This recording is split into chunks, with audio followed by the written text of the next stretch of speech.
हाँ चलो अब देखो। तो हम अभी क्या पढ़ रहे हैं, हम कैटलिस्ट का इफेक्ट पढ़ रहे हैं रेट कांस्टेंट पे। तो मैं फिर से रिपीट कर देता हूँ ये बात। तीन चीज़ों का इफेक्ट हमने पढ़ना था रिएक्शन के रेट पे: कॉन्सेंट्रेशन ऑफ रिएक्टेंट्स का, टेम्परेचर का और कैटलिस्ट का। तो कॉन्सेंट्रेशन का इफेक्ट हमने देखा रेट लॉ के जब हम पढ़ रहे थे, तो कि वो कैसे रेट को अफेक्ट करता है। रेट ऑफ रिएक्शन को अफेक्ट करता है कॉन्सेंट्रेशन, लेकिन रेट कांस्टेंट को नहीं करता। रेट कांस्टेंट को कैटलिस्ट और टेम्परेचर दोनों अफेक्ट करते हैं। तो क्योंकि रेट कांस्टेंट अफेक्ट हो जाता है, इसलिए रेट भी अफेक्ट हो जाता है। तो अब हम देखते हैं कि कैटलिस्ट कैसे अफेक्ट करता है रेट कांस्टेंट को। तो पहले इसकी डेफिनेशन लिख लो। A catalyst is a substance which increases the rate of a reaction without itself undergoing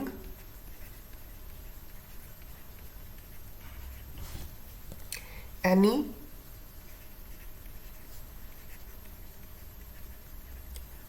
permanent chemical change। मतलब उसका कोई चेंज परमानेंट नहीं होता। ये कैटलिस्ट की डेफिनेशन है। तो ये कैटलिस्ट करता क्या है, देखो। The catalyst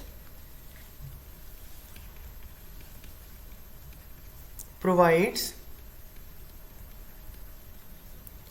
an alternate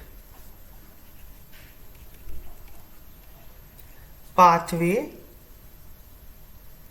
or reaction mechanism by reducing the activation energy between reactants and products।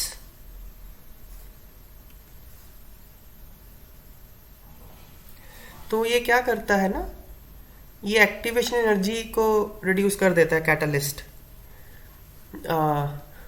बढ़ा भी सकता है उसको, फिर नेगेटिव कैटलिस्ट बोलेंगे। नॉर्मली उसको इनहिबिटर बोलते हैं। कैटलिस्ट अगर बोलें तो पॉजिटिव ही बोला जाता है।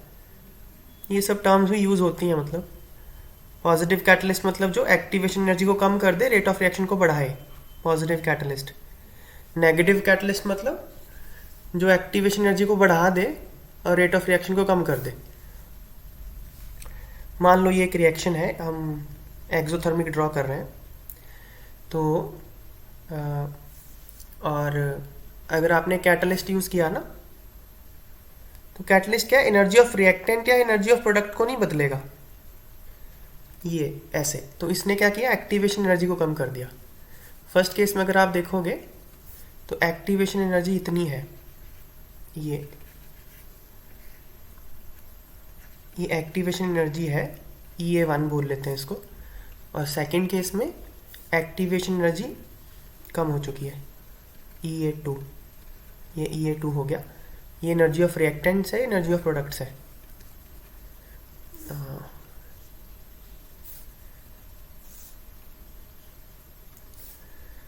तो ये energy versus reaction coordinates graph है।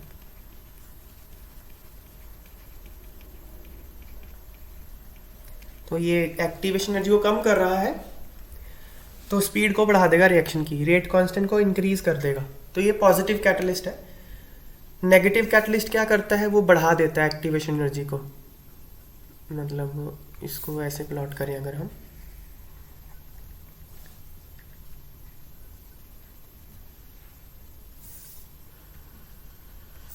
इसी सेम ग्राफ को पहले हम, ये मान लो विदाउट कैटलिस्ट था, विद कैटलिस्ट वो बढ़ा देगा, इस तरह से कर देगा। तो इसको इनहिबिटर बोलते हैं। मतलब इंक्रीज कर देगा। यहाँ पे ये ई है, रिएक्शन कोऑर्डिनेट्स। तो पहला वाला अगर पॉजिटिव कैटलिस्ट है, दूसरा वाला नेगेटिव कैटलिस्ट है। पॉजिटिव कैटलिस्ट ये डिक्रीज करेगा एक्टिवेशन एनर्जी, ये नेगेटिव कैटलिस्ट है, ये एक्टिवेशन एनर्जी को इंक्रीज करेगा। नेगेटिव कैटलिस्ट को ना इनहिबिटर बोलते हैं। और अगर कैटलिस्ट शब्द लिखा हो तो नॉर्मली वो पॉजिटिव ही माना जाता है। तो अगर एक्टिवेशन एनर्जी कम हो गई तो देखो सिंपल है ना, एक्टिवेशन एनर्जी अगर कम हो गई तो ये बढ़ जाएगा, ई रेश पर माइनस ई अपॉन आर टी इंक्रीज हो जाएगा ना। अगर ये कम हो गया ई है तो लिख लेते हैं, it is clear from Arrhenius equation that lower the value of activation energy faster will be the rate of a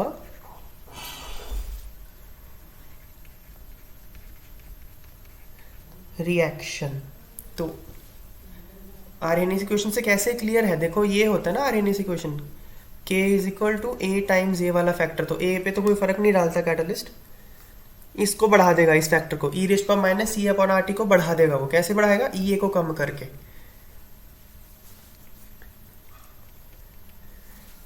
अगला पॉइंट लिखो, third point, a small amount of the catalyst can catalyze a large amount of reactants। तो थोड़ा सा catalyst ही बहुत सारे reactants को catalyse कर सकता है। फिर क्या, अब कैटलिस्ट क्या है ना, ये इक्विलिब्रियम कांस्टेंट को चेंज नहीं करता, क्योंकि जितना वो फॉरवर्ड रिएक्शन का रेट बढ़ाएगा उतना ही बैकवर्ड का रेट भी बढ़ा देता है।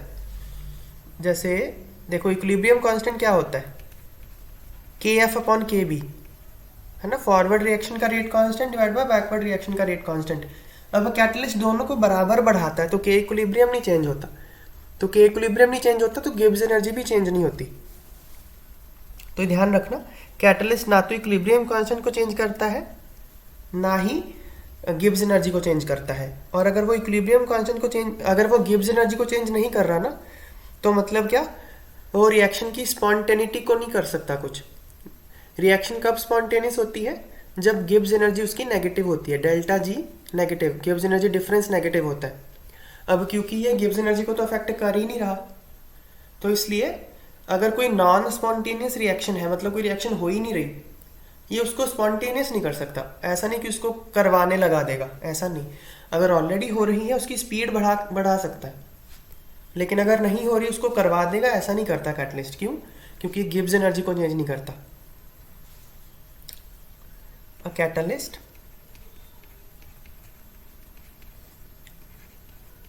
does not alter Gibbs energy delta G of a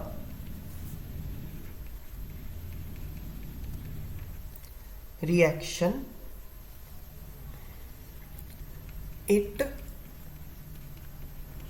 catalyzes the spontaneous reactions but does not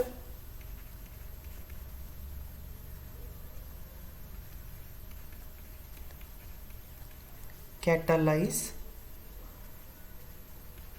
non spontaneous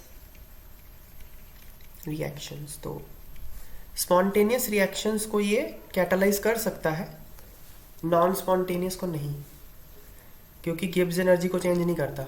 spontaneity का रिलेशन डायरेक्ट गिब्स एनर्जी के साथ है। अगर डेल्टा जी नेगेटिव तो reaction spontaneous, delta G positive तो reaction non spontaneous. तो I hope ये point clear है। Next point, a catalyst does not change the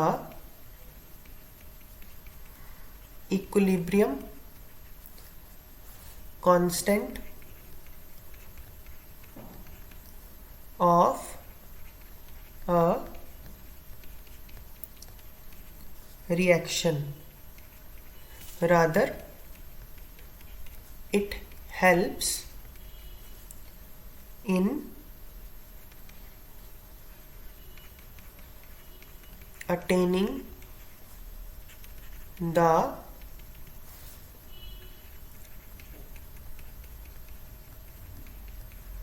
equilibrium faster। तो इक्विलिब्रियम जल्दी रीच हो जाएगा कैटलिस्ट के हेल्प से, पर वो इक्विलिब्रियम कांस्टेंट अफेक्ट नहीं होगा। That is it catalyzes the forward as well as the backward reactions to the same extent, so that the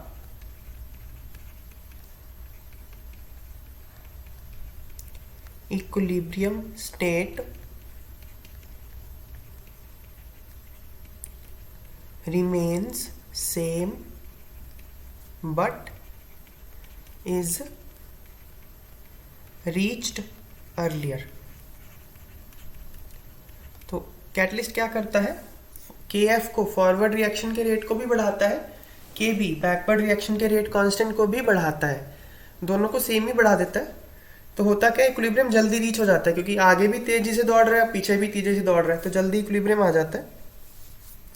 लेकिन वो इक्विलिब्रियम की स्टेट को चेंज नहीं करता, ना तो इक्विलिब्रियम कांस्टेंट को चेंज करेगा, ना रिएक्टेंट की कॉन्सेंट्रेशन कितनी है, प्रोडक्ट की कितनी है इक्विलिब्रियम पे, उसको चेंज नहीं करेगा। आई होप क्लियर है ये। Yes sir.